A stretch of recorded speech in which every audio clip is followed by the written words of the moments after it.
Welcome to Wilder Wolves Hall of Fame Mode Fandom. My name is Wilder Adams, and today I'm alongside my good friend John Tortorelli of Pick Podcast, and we are doing a 2020 NBA Redraft, especially highlighting the greatest Timberwolves draft in franchise history. John, how's it been, my guy?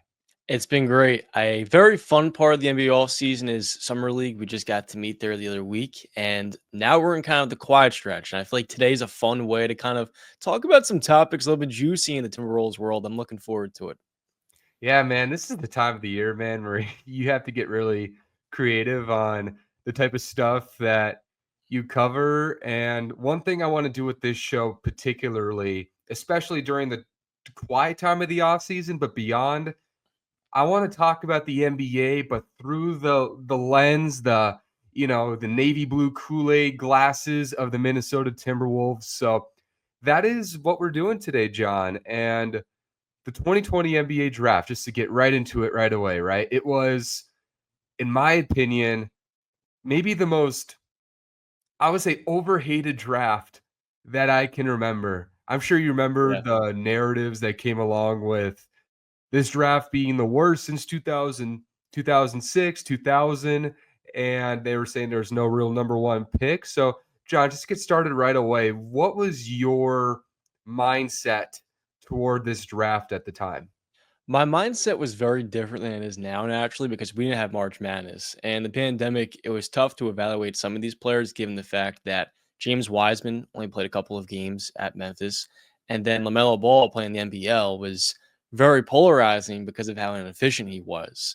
And somewhere in that mix, Anthony Edwards was still the projected number one pick. But given the fact he went to Georgia instead of one of those blue blood college programs, he was kind of a little bit overlooked. Then the closer we got to the draft, it seemed like a total kind of, I wouldn't say circus, but it was really like a toss up who was going to go in that top three and what order it was. And beyond that, it seems like a lot of the kind of raw prospects in that draft class got completely overlooked. Like guys like Tyrese Maxey, Emmanuel Quickly, and even some of like the later round guys, like in the second round, we had some kind of under the radar players too. So I feel like the draft class then was, like you said, it was overhated because it was different than 2024, right? 2024, the first overall prospect was one of Alex Sarr, Zachary Risache, but those guys, to me, they didn't seem to have the same potential as LaMelo Ball if his three-point shot developed, or Anthony Edwards. So I feel looking back at it now, it kind of was a little bit silly, some of the ways that they're being talked about, and I think that's especially true for Ant-Man. I think in the draft world, it seems like even if we don't realize it, we revert to safety so much in the draft. And I feel like you mentioned, the main thing in that draft was it was so uncertain. Anthony Edwards and LaMelo Ball, for example, those two names, not only did they have questions in their game, but their paths were so unorthodox. Both of them, they graduate high school a year early. And then Anthony Edwards goes the Georgia route, right? And he goes to a team that's not really good. Just it wasn't a very good team. And LaMelo Ball goes to Australia for the Illawarra Hawks, and they were a terrible team. So I feel like it was so hard to evaluate them, like you mentioned, compared to Versace and Sarr. Like they were higher floor prospects, but Versace was playing in good basketball in France, and Alex Sarr wasn't. I don't think his team was awful. My memory is correct. They're pretty good. They're pretty good, but he didn't Yeah, play a whole lot.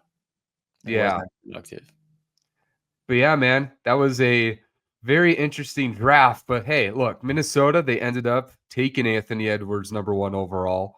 And then not only they took Anthony Edwards number one overall, but then they ended up drafting Jaden McDaniels 28th overall. And I'm sure you remember Jaden McDaniels in the high school circuit. At Mhm. one point, Anthony Edwards and Jaden McDaniels were the top two projected picks in the 2020 NBA draft. So what was your takeaway just on Jaden McDaniels coming in? It was funny because, like you said, he was a top 10 recruit, and at Washington, it wasn't the most productive year for him. So his draft stock fell a lot, but the tools are always there for a guy at 6'10" with an elite wingspan. He moves so well laterally, and the length as well. It kind of made for someone in the type of wing prospect as a defender that And you and I have talked about this before. A lot of times, wing players will come in and they won't be super productive and they're unpolished offensively. But with Jaden McDaniels, he kind of had a perfect skill set and a perfect kind of frame to become that defensive player that earns minutes early on. And then the more that you play, the more reps you get, naturally, the more you're going to improve in the offensive end, the more confidence you're going to gain. So, like you talked about before, it was those late round guys. Pick 28, Jaden McDaniels was somebody that it was kind of a flyer to many people. And I think as a prospect, it was really just a matter of going to a team that had really the right role cut out for him and some opportunity. And luckily that was Minnesota, because a lot of other places he may not have been getting, say it was 20, 25 minutes per game as a rookie. And then from there it was 30 minutes. So he really had the kind of the patience of the Wolves franchise to allow him to fully flourish. Yeah, and you can say the same thing, even it wasn't 2020, but Nas Reed similarly, an undrafted guy who was able to crack the rotation year one and then steadily started becoming a rotation piece. And he signed a 5-year, $125 million contract. And to the Jaden McDaniels point, it's so funny because a lot of the things that made him fall in the draft feel like are exactly what has made him work in the NBA, because Jaden was considered a hothead in college, leading the nation in technical fouls. He was known as kind of stoic, but just didn't really have a ton of control over his rage and his emotion. And I mean, we've seen Jaden McDaniels fight Jeremy Sohan, Klay Thompson. We've seen him have, interactions with Russell Westbrook. You can go on and on. Jaden McDaniels, when you get that guy hot, he's going to come at you. He's And an intense competitor. Yeah. he's an intense competitor, and Minnesota was able to channel that, but that's just in Jaden. And that's why he's one of the best defensive perimeter players in the league, because he's somebody you can't really take out of the game. He wants to defend you. He wants to lock you up. He wants to use his highly unique physical tools. You don't get 6'10" guys that nimble in the perimeter almost ever. So I think it's really interesting how he's turned out. And I think, honestly, what do you think of just like year 6 Jaden McDaniels? Now we're talking about this because I want to believe he can take an offensive leap, which I think he can. And I thought he showed it in signs last year. Mm-hmm. I'm kind of worried, though, on one hand, because I do think Jaden needs to play inside out, kind of like a power forward in the modern style. But as much as I love the Julius Randle extension, as much as I think Rudy's making fine money, I'm worried he's not going to be positioned again this year to take a big offensive leap with just the personnel around him. What do you think about him year 6? That's a great question. It did seem like he fully blossomed in the time that Randall missed, like you said, where he's able to play more of an inside out role opposed to being outside in. And that's important because he's a capable shooter, and we've seen this in the postseason, 42 and 38% the last few years, but it's more so the attempts and the volume. And that as a floor spacer, when he's playing the three, you don't love it. But when he's at the four, it's kind of perfect with how well he's able to tap into the offensive glass. And I would say that in the regular season, it will figure itself out. But in the playoffs, that's where I feel like closing games at times, you might see the Wolves kind of lean on him at the four with a more perimeter-oriented group, whether it's some combination of Terrence Shannon, another guard. And then him at the four, to me, is kind of in the modern NBA, I'm not worried as much about the strength and the physicality because I feel like he does bring all those other things physically. So to me, I would say that in order for the Wolves to kind of continue developing him gradually in the offensive end, in the regular season, at least, I would like to see his minutes maybe staggered a little bit with Randall just to see how he's able to build off last year. And I love that you mentioned the Terrence Shannon part of it and kind of this younger nucleus, because if you fit all these pieces together, let's say you have a young starting five, right? Let's just Mhm. say you went all young. It's like Dillingham at point and at shooting guard, Shannon at small forward, Jaden at power forward, Nas at center. That feels very catered to what he brings on the offensive end, right? Kind of a more spaced out offense, fast pace. That I think the two best transition scorers on the team, bro, I think they're Jaden and Shannon. I think Jaden as a transition scorer is highly underrated. And actually, I would love Anthony Edwards to get a lot better in transition for how freaky talented he is athletically. And now before we get to the 2020 NBA redraft, I want to ask about this draft class for Minnesota, because they end up with Anthony Edwards. They end up with Jaden McDaniels. I think we can clearly say they won this draft. Yeah, it's not even close. Where does this draft class rank just among all time, or just not all time, but like the last You hit all the time. I've thought 2020s, about this. say 20, All time. Okay, that would get messy because there's a lot of draft classes I'm sure we're forgetting in that case. But let's go last 10 years, okay? Since 2016. Where did they rank among best draft classes? Since 2016, the first one to think of is Luka and Jalen Brunson. It's tough because the other one was Portland, and I want to say it's 2007 game, the Marcus Aldridge and Brennan Roy. That was to me like the best draft haul that didn't fully kind of reach its potential because of Roy's injuries. But if we're just cutting the lens of 2016, then given the fact Brunson developed into a star after leaving Dallas, this is number one to me. Over Chet and J-Dub. Over Chet and you got me there because I really do forget that Chet's in the same draft class at times, just because the fact he missed his rookie year. That would have to be one then. I was wishing if I forgot something, you would kind of sprinkle it in there, but that would have to be one because they not only won a championship, but those are two max contract level players he got. And they also had Ousmane Dieng in that draft class. I don't know if you dinged him a little bit for that because he wasn't going to get playing time, but that would be one to me. Minnesota would be two. I mean, Minnesota drafted Leandro Balmero in the Anthony Edwards, Jaden McDaniels draft. That wasn't a lottery pick, though. No, that's true. It was still, dude, I'm still heartbroken by Balmero because I was actually, like, as a prospect, really high on Balmero. I was really high on him. So when he got drafted by Minnesota, I was thrilled because I was like, we're getting this 6'7", athletic, highly creative transition playmaker who could defend at a high level. That just felt perfect to me next to what they were building at the time with D'Lo and Cat, now Edwards. So I was shocked he didn't work out, man. But it's kind of funny how somehow I should have just stayed quiet as a Timberwolves fan, bro. I shouldn't have mentioned J-Dub and Chet because it's like, nope, we're number one. Right. And I made a mistake. The Aldridge draft 2006, that was the Bargnani class. 07 was Kevin Durant, Greg Oden. But that's the other one that's very underrated all the time. Wait, what year was Brandon Roy drafted? 2006. Oh, wait. Yep. So Marcus and Roy were in the same draft. Yep. Portland got Aldridge from, I guess the Bulls initially had his draft rights. I heard you say that, and it didn't fully register in my brain for some reason. But that's crazy. That's crazy to think about. That was just, even if you put Ant and Jaden next to that, you could say, I think Minnesota, just based on success, won that too. Even if you say Brandon Roy and LaMarcus is maybe a little more talented of a combo, I would have to go with them. In a talent, just getting 2 star level players in the class is tough. Yeah. Although I'm still holding on hope for Jaden taking that number 3 star level leap. So if Anthony Edwards becomes a top 3 player and Jaden McDaniels kind of a top 40 player, the conversation changes a little bit. Mm-hmm. But yeah, that draft, man, I always wonder just where would Minnesota be if it wasn't for drafting Ant and Jaden, just with the way it all turned out. Because one, they could have went James Wiseman. They could have went LaMelo Ball. And LaMelo Ball, if he went number 1, I don't think anybody would be like, ooh, that was a horrible pick. Wouldn't be the right pick. Wouldn't be a horrible pick necessarily.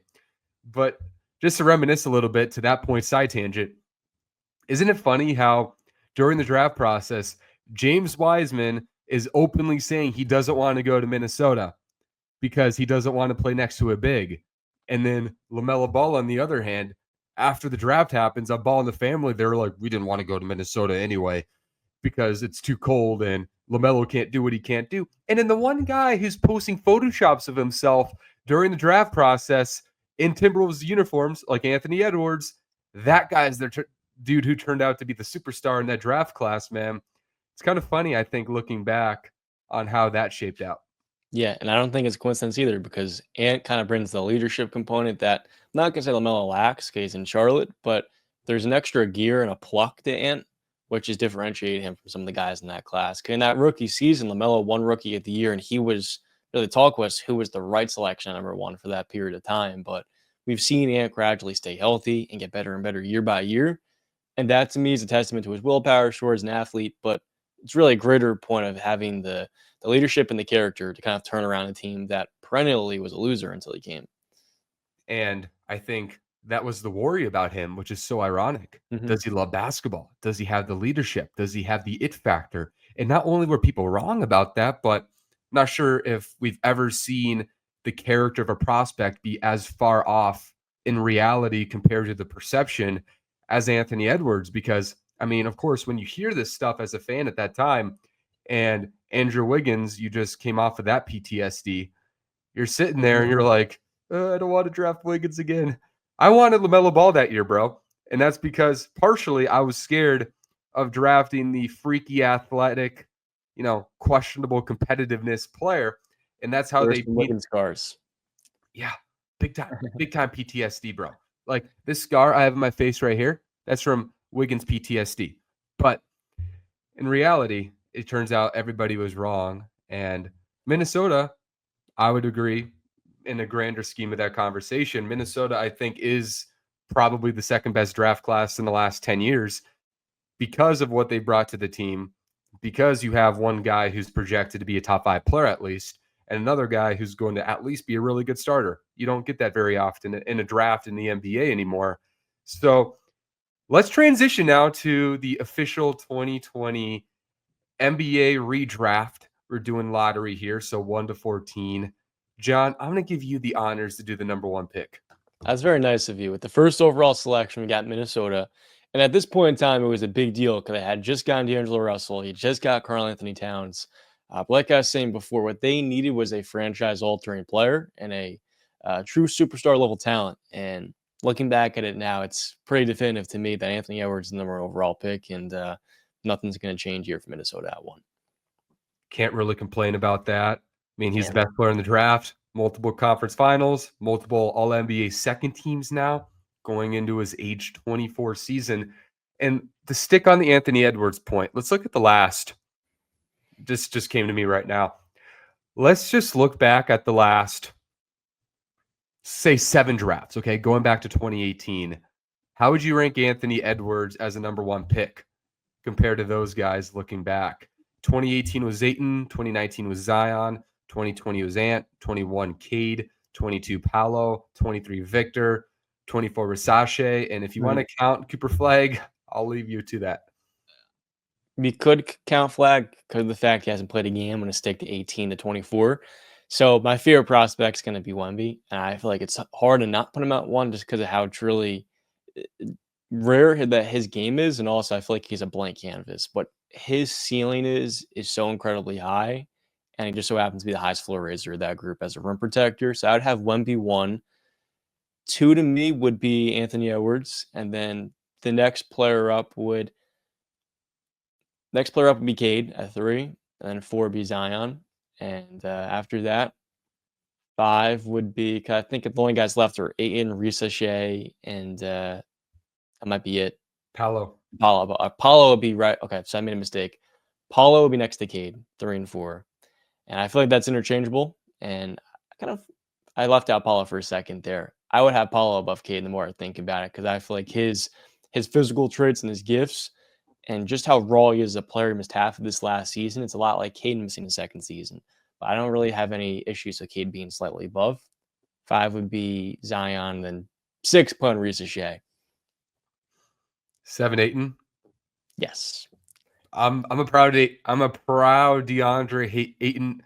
I said DeAndre hater. You're a hater. I'm a DeAndre Ayton hater. That's pretty good. DeAndre Ayton. I'm cool with that. Yeah. I'm DeAndre Ayton right now. Yeah, I think that's a good ranking. I think question with the Wemby thing, because let's say next year the Spurs miss the playoffs next year.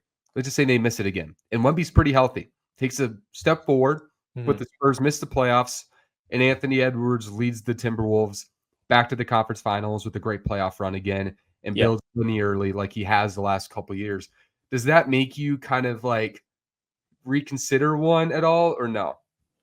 Well, I'm already giving respect to Ant that I don't think it's a closed discussion. He can have a better career than Victor Wembanyama. That being said, the Western Conference is so damn good. The 8th seed last year won 48 games. So I feel like Wemby could lead the league in blocks for a third year, be more efficient, giving you 25 points per game as the engine of the offense. And I would still feel comfortable putting him in that one spot, but it's so tough because of the fact, like Paulo Banchero, he played 40 games this last year. So it feels like in some respect he's still kind of catching up and making up his time.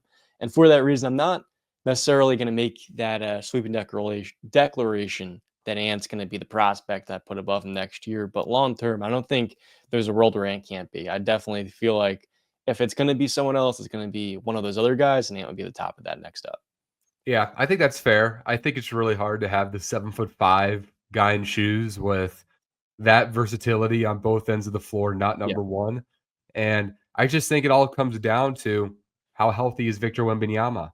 How healthy is he? If he plays 39 games next year, and that's coming off of 40 games, and Anthony Edwards has another healthy season, and the Timberwolves have more team success, and maybe he makes first team All NBA next year, I think that's when people will really have to say, I mean, Ant at one, that might make sense because in a lot of ways, and I'm just going to go and just, praise the heck out of Ant this episode because that's what this one's about. I mean, in a lot of ways, he is an alien in a way because we've never seen an athlete like that shoot like this.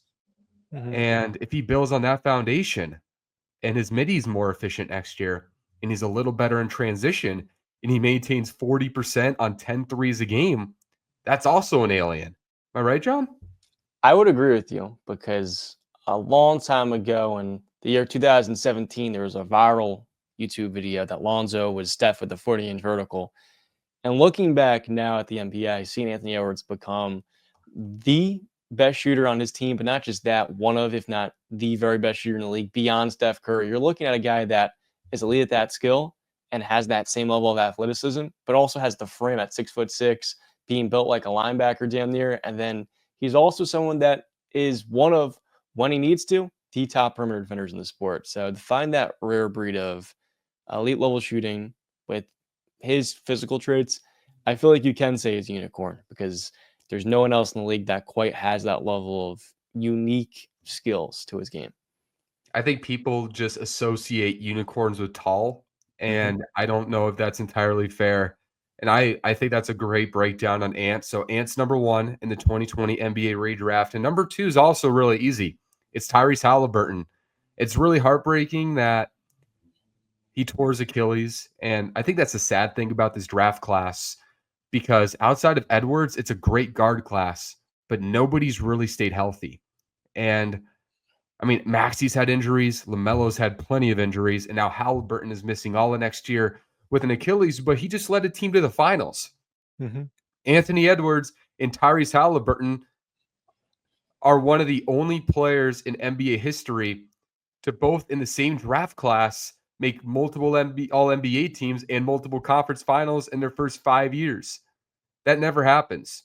I think 1996 did that. I think there's only 3 or 4 classes. I can't remember the stat, but I know 96 did it. I know 2020 did it, and maybe 2003. I'm not sure if they did, but it's a very rare air what these two have accomplished in this year's draft class. And I just think Halliburton is probably the best closer in the game too, which is kind of weird to think about. But at a certain point, when you make 88% of your game leading shots in 5 seconds, you have to consider that.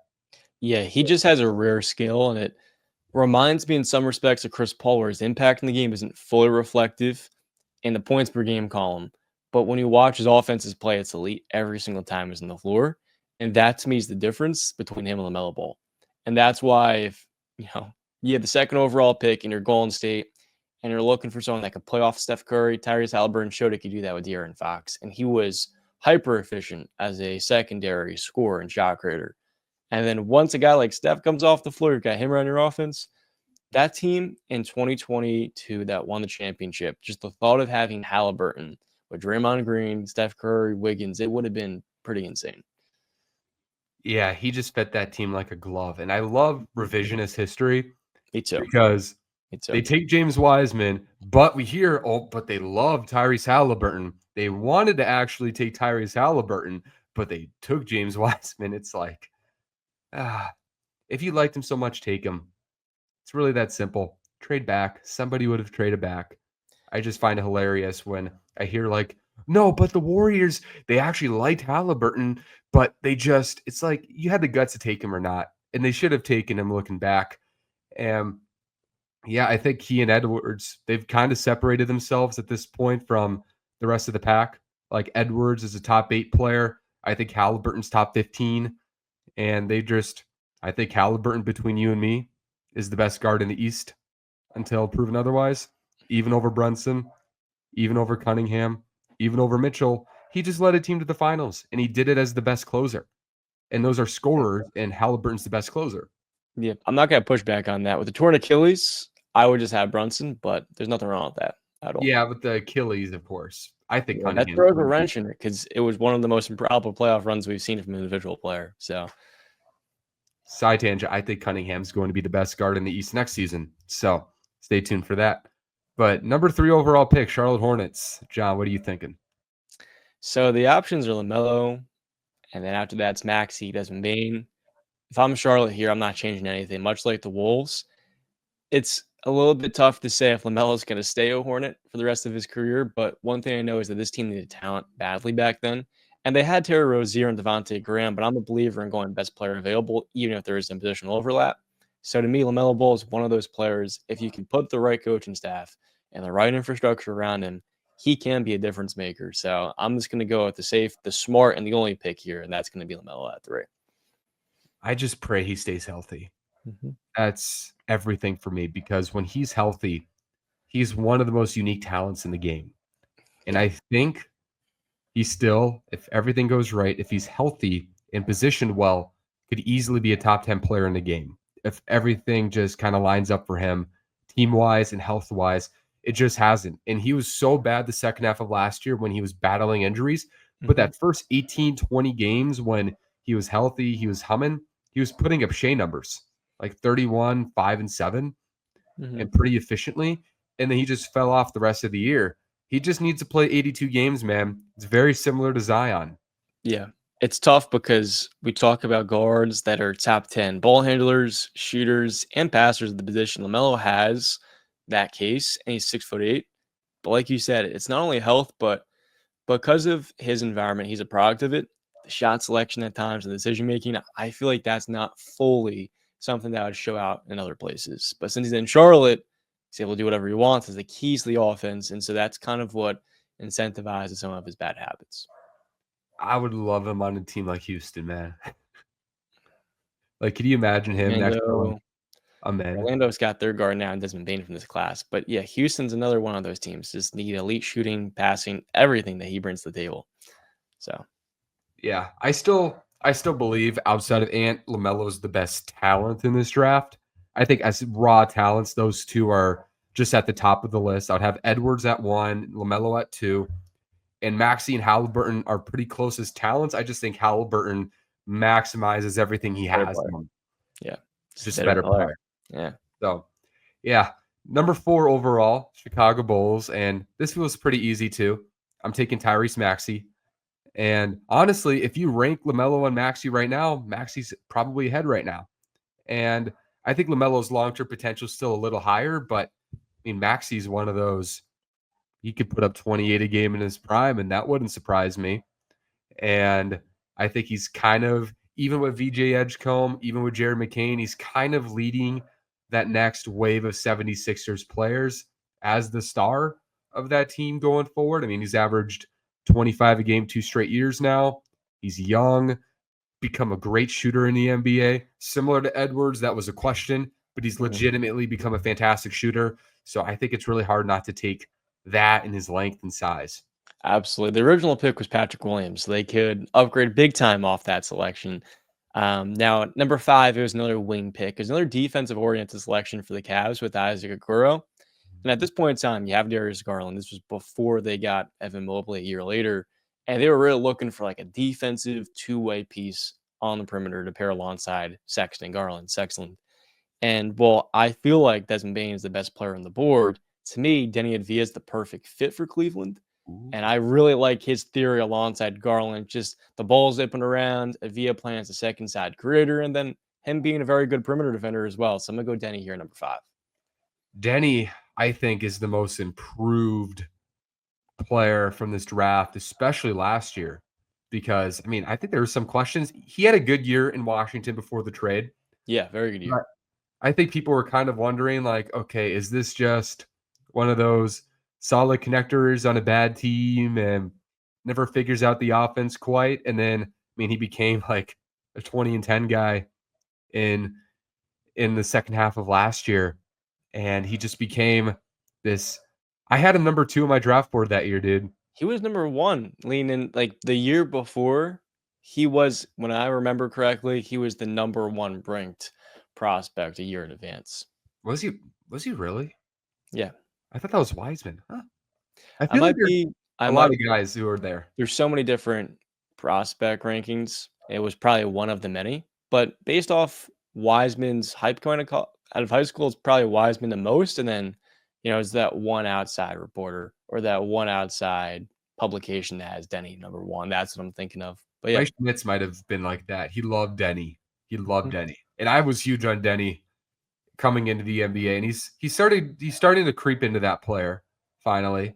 So I don't have an issue with him at 5. I could see him in that top 5 range, but he's kind of leading that next tier in this draft because I want to take Jaden McDaniels number 6, but I think Atlanta, especially at that time, needed a secondary scorer so badly. Desmond Bane feels like the right pick at 6 for Atlanta just because he provides that secondary playmaking, he provides that shooting, and he provides B-plus level defense on the perimeter as well. He's just a really well-rounded player, and Atlanta they tried to get him one in DeJounte Murray. Didn't work. I think Desmond Bane would have been a really good fit next to Trae Young. Yeah, and having that level of shooting next to Trey in the backcourt would have been a nice fit. I feel like Desmond Bane's the player in this draft class that gets forgotten about the most, and he's dealt with some injuries, and he's been third wheel to John Jaren. But when you look at his productivity the last 2 years, he's one of those few guards giving you close to 25 and 5. He's a solid defender, and he's an elite shooter. So, that's someone that definitely doesn't get enough respect, especially when people reacted to the trade package the Magic gave up to get him. Like when you look at those late first round picks, I feel like that Desmond Bane trade is better than a lot of people give credit for, but neither here nor there. Bro, the East is not good. And the Magic have given themselves an outsider chance to develop into a contender next year.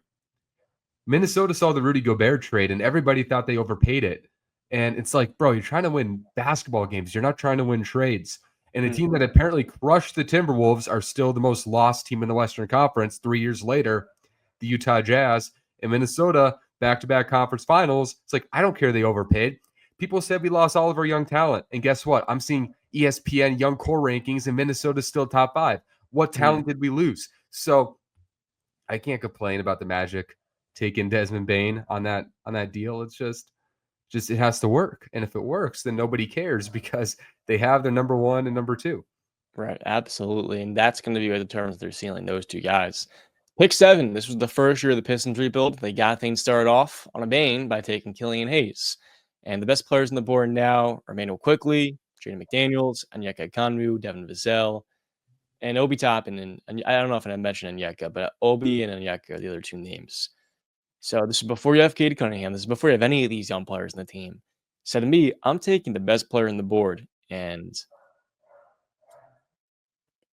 I'm between 2 guys, and I'm breaking the news to you. Neither of them are Jaden McDaniels. You Real disgust me. quickly, and Devin Vassell. And I think Onyeka and Jaden are the next names up.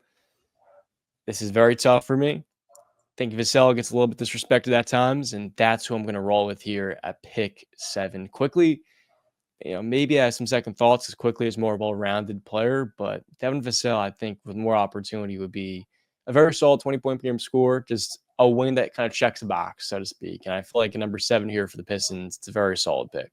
I'm still taking Jaden over both. I don't know. I think Vassell's an awful defender. I'm really underwhelmed with what he's become in the NBA as a defender because he got drafted To be a defender. And now he's kind of become a shot chucker. And Hey, but he's an efficient 3-point shooter.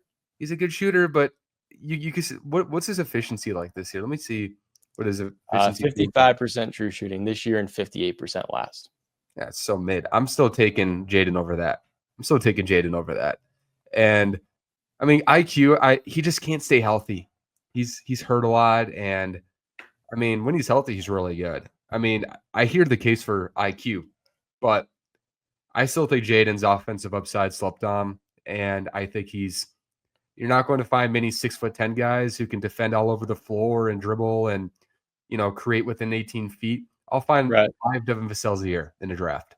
You're So right about that. You wanna know what it is for a really bad team like the Pistons that needs everything? I tend to prioritize the scoring and shot creation component before the defense, and that might just be the wrong measure and way to look at it because the young teams overachieve, like the Thunder, the Magic, the Rockets. Those are the teams that are built off an elite defense. They're not built off an average offense. So looking back at it, I feel like that's made my weakness, the fact that I'm going to prioritize the shot creator. it's just you're teaching Vassell to be a number 1 option when he's a number 3 or 4 in the NBA. And I mean, if you were talking about plug and play, like you can get a guy like Jaden or even IQ in this way. Say, just come in, do your thing a little bit, and then we'll draft a Cunningham, we'll draft a Paolo, we'll draft somebody who can carry that offensive fort. I don't want to ask, Yeah. I think the Timberwolves did this too, where it's like, okay, Johnny Flynn, save us. And Mhm. it's like he was never going to be a number 1 anyway. And if he turned out to be great, it's because he's playing off of a star. And if you don't have the star, number 8 overall, I have the Knicks, and I'm just taking Jaden McDaniels here. I can hear a couple other names. I can hear IQ. I can hear Pritchard. I just think Jaden's the best prospect of the 3. And I mean, you put Jaden next to a Jalen Brunson. I mean, they just traded the farm and paid $215 million for OG Anunoby. You're just getting that, but you're getting a healthy version of that. So I think Jaden at 8, I think he fits that New York Knicks toughness and philosophy.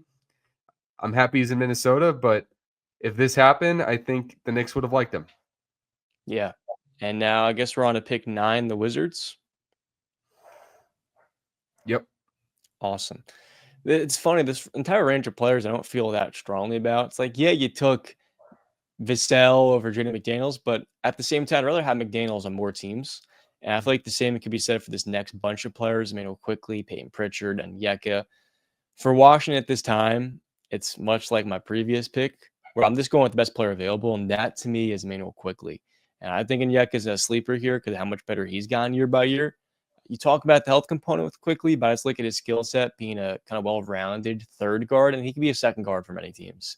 And I really do hope that he's able to continue growing and continue playing. And that really starts with him staying healthy. This last year, he was not, because I love the shooting, I love the perimeter defense. It's really just a matter of the contract and the health, which is why people are lower on him than they should be.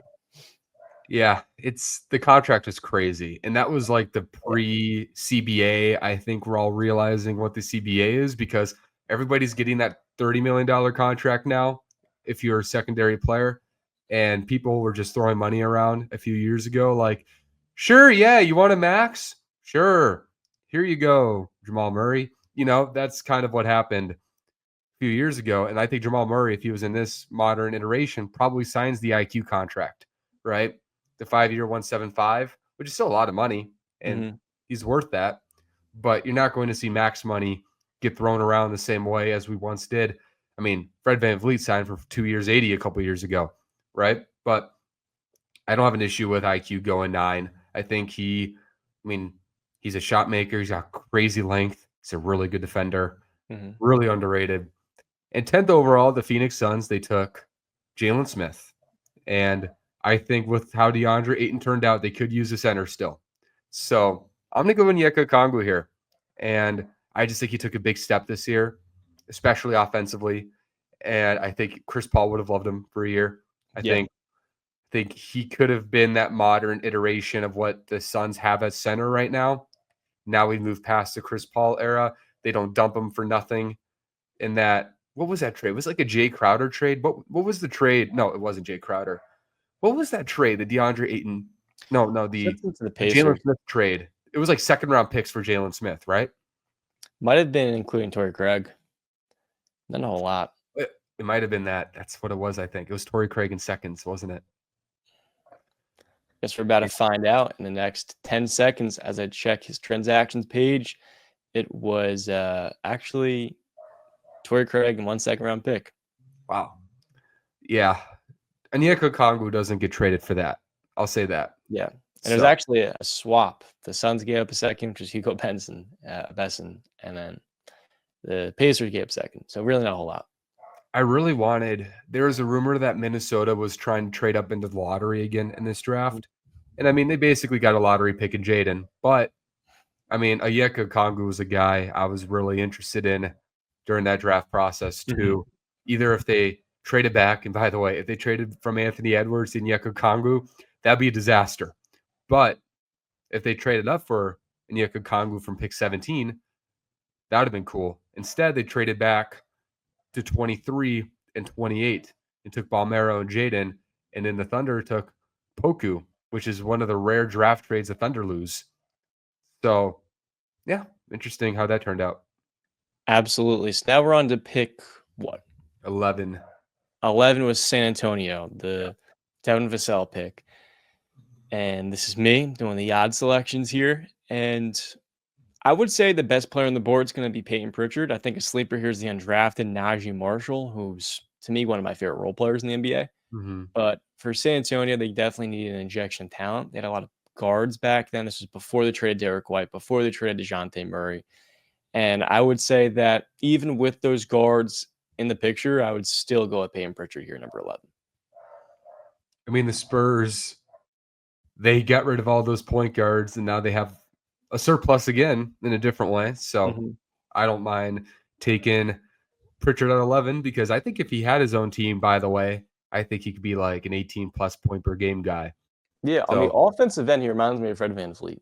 And not the same level of playmaker, but it's at that size that he's a better ball handler in my mind. But the shooting and a just maker. yeah, that to me is what he reminds me of.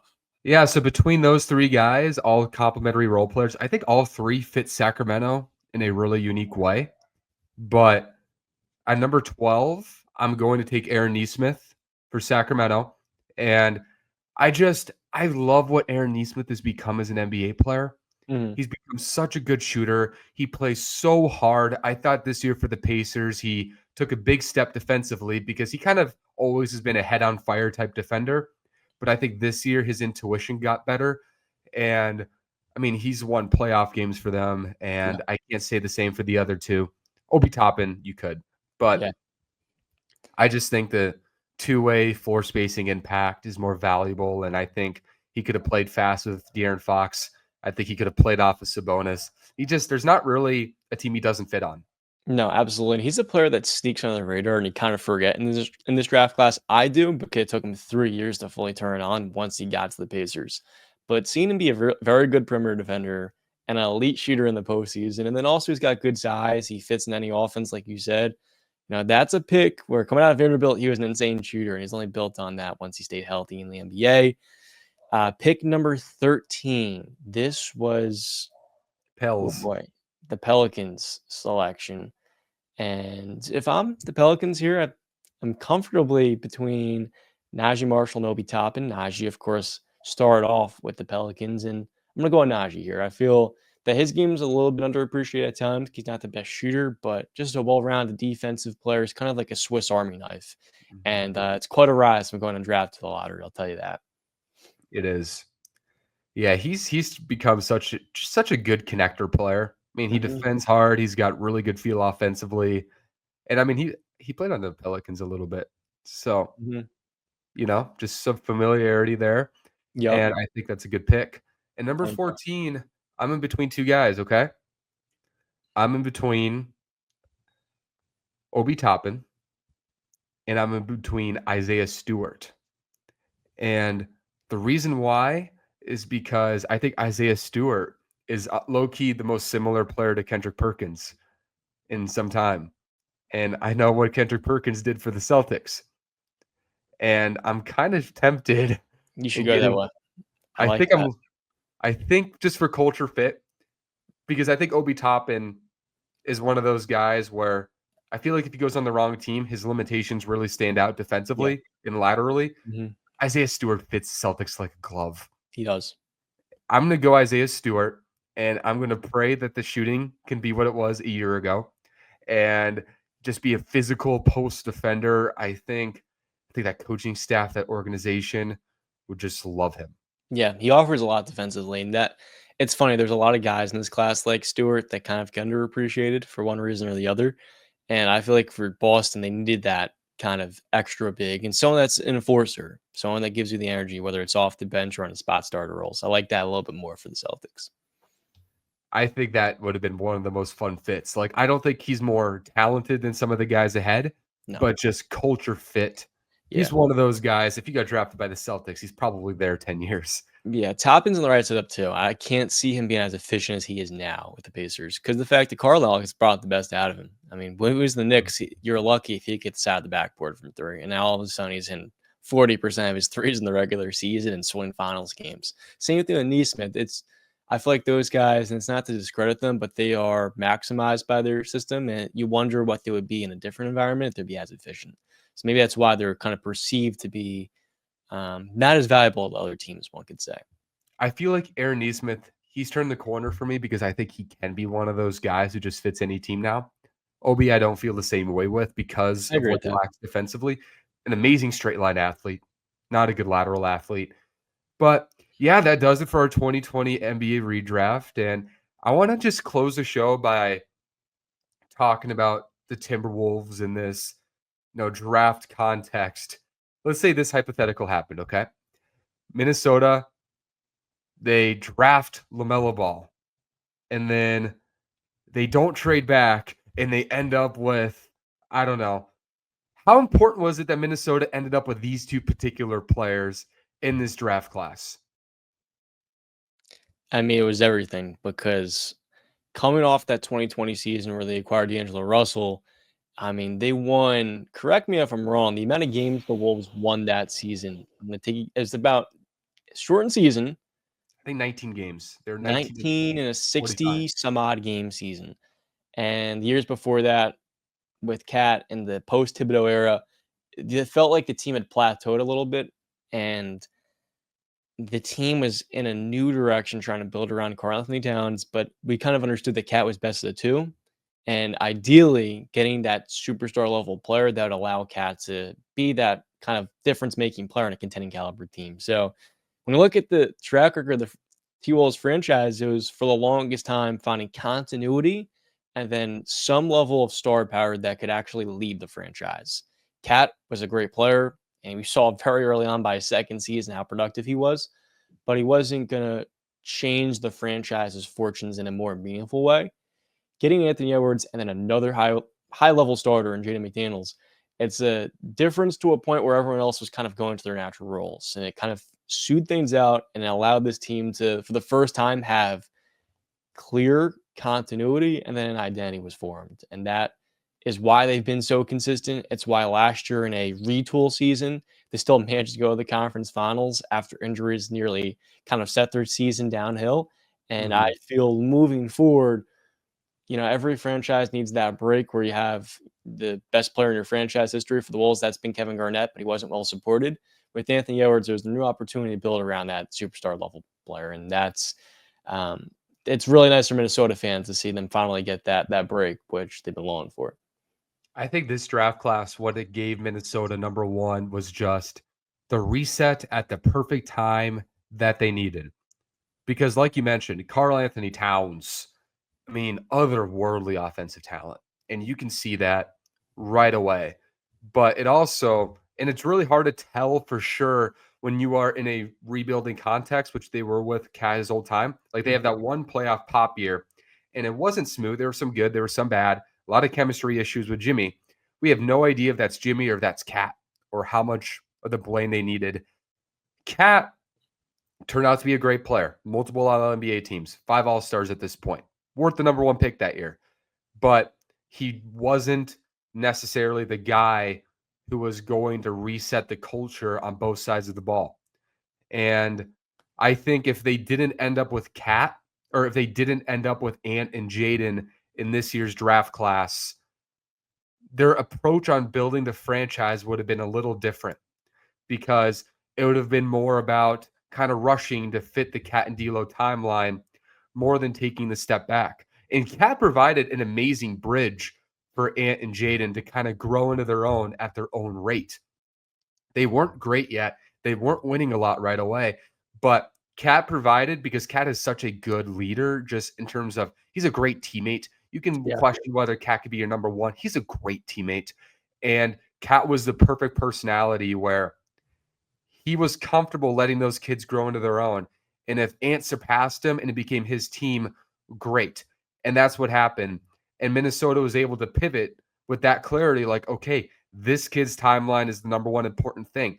Let's get Ant, let's get Jaden, let's get Nas in their mold. Let's build those young players and help them win right away. And Cat was a big part in helping these two win right away because they make the playoffs here too. Then they require Rudy, but they maintain that young talent. And now we have this whole second timeline that feels kind of built up now. Mm-hmm. And if they didn't nail this draft, I think either the Cat thing would have not worked out and he would requested a trade on his own, or Minnesota would remain confused in this like purgatory area where they're trying to lean into this window for a player who's awesome in Cap and maybe not a number one when you're competing against Shea, Luka, Wemby. So I think this draft class for Minnesota, if they ended up with anybody else, I don't think the clarity on where this team should go would have been nearly the same. Yeah, 100%. That formed their identity because you had two players who are in lockstep and skill sets and what they're going to do well. And we saw in that second season when they got Jared Vanderbilt, and he was really a difference maker on the defensive end. They're playing that swarming kind of very aggressive blitzing style defense. That was the blueprint and the foundation for what they would soon become. Even though that when Rudy Gobert came in, the defense changed in some respects, it was really what allowed them to build a floor, and then the foundation came after. That's a great point too. Just their length, their athleticism, what you could apply that defensively. Like if they took LaMelo, it's probably you can't do that with LaMelo. No, If they you would be an do- offensive centric team with LaMelo and Cat. Yep. yeah, it would have been highly offensive, and unfortunately, not a lot of healthy basketball. And it feels like anybody they would have taken. Like I said early in the draft, Anthony Edwards was the only one who wanted to be a Timberwolf. And honestly, that's another foundation that he established. You could say, well, he just wanted to be the number one pick. He came to Minnesota and worked his tail off to become the player he was. They needed a player who was excited to go to Minnesota and build that foundation from the very beginning. And Ant did that, and Jaden followed. And I mean, they took Jarrett Culver the year before 6. But if we just forget that happened and said Nas Reed was the 6th pick, and we're like, okay, those three right there have built a pretty good timeline for themselves. And now all three of them are locked in for the foreseeable future. So you can't say Minnesota, even if they don't have a pick every single year, they're not set up for just long-term, just young player success. That's well put. And John, thank you so much for being on this show. This was a blast doing with you. Thank you for having me. This was a fun one. I always enjoy looking back at drafts. And, I will say one thing. Maybe I'm like a very big Devin Vassell optimist, but I think in this episode, I probably put the wrong take out that I like him more than Jaden McDaniels. But I'm going to say one thing. Jaden McDaniels is the better player. I want to clear that up for all of the Wolves fans out there listening. Jaden McDaniels is the better player. You guys see how John's backpedaling now? Yeah, I'm backpedaling big time. Backpedaling big time. We know this. We don't tolerate Jaden McHate on this show. So no, I'm just you're the best, John. It was great to have you on because we've done podcasts together for a long time and kind of doing it through a one-team lens, which I already kind of did on our shows. Yep. And now it's Wolves-centric. So I'm excited for the show, and it's got great things in store. You're my guy, dude. Keep doing great things on Pick a Side. We'll stay in touch. And thank you all so much for listening to this episode. We got a lot coming up this August relative to what can be up on August. So stay tuned for some of the content that we have going and flowing in the future. This is Wilder Wolves Hall of Fame Mode Fandom.